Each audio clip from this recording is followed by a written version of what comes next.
আসসালামু আলাইকুম ওয়া রাহমাতুল্লাহ। আশা করি আল্লাহ পাকের অশেষ মেহেরবানিতে সবাই ভালো আছেন। রাতের বেলা যখন আমরা ঘুমাতে যাব তখন বিছানায় শুয়ে শুয়ে ঘুমানোর পূর্বে আল্লাহর একটি মাত্র নাম পাঠ করে ঘুমিয়ে যাব এবং সকালের আগেই ফলাফল চলে আসবে ইনশাআল্লাহ। আমাদের চাওয়ার শেষ নাই। পৃথিবীর প্রত্যেকটা মানুষের কোনো না কোনো দিক দিয়ে অভাব রয়েই আছে। সবাই সব দিক দিয়ে পরিপূর্ণ না। কেউ দেখা যায় টাকা আছে, কারো অনেক সম্পত্তি, অভাব নাই।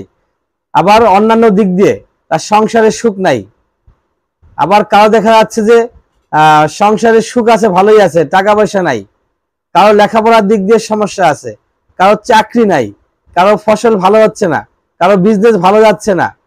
এই যে জর্জরিত সমস্যায় প্রত্যেকটা মানুষ কোনো না কোনো দিক দিয়ে প্রবলেমের ভিতরে আছে, সমস্যার ভিতরে আছে।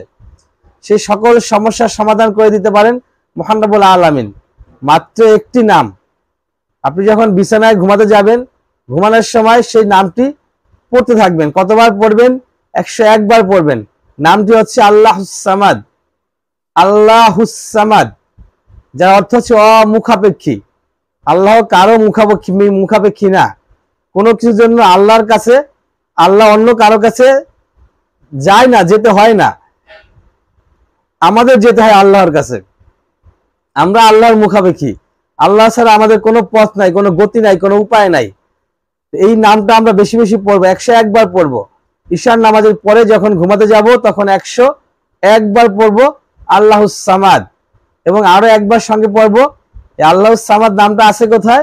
সূরা ইখলাস। কুল হুয়াল্লাহু আহাদ আল্লাহুস সামাদ লাম ইয়ালিদ ওয়া লাম ইউলাদ ওয়া লাম ইয়াকুল লাহু কুফুয়ান আহাদ। এই সূরা ইখলাস একবার পড়বো।